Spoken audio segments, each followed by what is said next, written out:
नाही, शेतकरीच्या वेगवेगळ्या त्यामध्ये प्रक्रिया करण्याचे जे कोल्ड स्टोरेज बनवलेले आहे त्याच्यावर मिरची ज्या पद्धतीने मोठ्या प्रमाणावर मिरची अद्रक आमच्याकडे उत्पन्न निघतो, परंतु कधी भाव राहतो कधी भाव राहत नाही। त्यासाठी आता या कोल्ड स्टोरेजच्या माध्यमातून ज्या वेळेस भाव नसेल त्यावेळेस आमच्या कोल्ड स्टोरेजमध्ये ठेवण्यात येईल आणि भाव असला तर मार्केटमध्ये विकल्या जाईल, म्हणजे शेतकऱ्याच्या मालाला चांगला भाव मिळावा, न्याय मिळावा, हीच त्याच्या पाठीमागची पार्श्वभूमी आहे।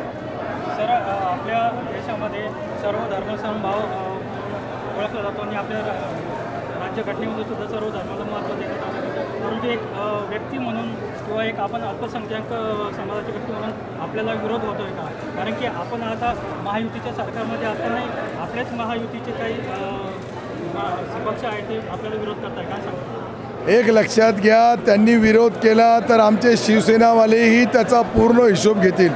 ज्या पद्धतीने भारतीय जनता पार्टीचे कार्यकर्ते सिल्लोडमध्ये काम करतील त्याच पद्धतीने आम्हीही पुऱ्या मराठवाडाभर महाराष्ट्रभर काम करू।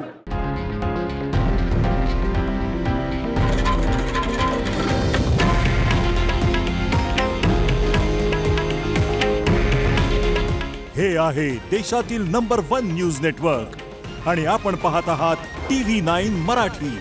काळजी तुमची, हित महाराष्ट्राचं।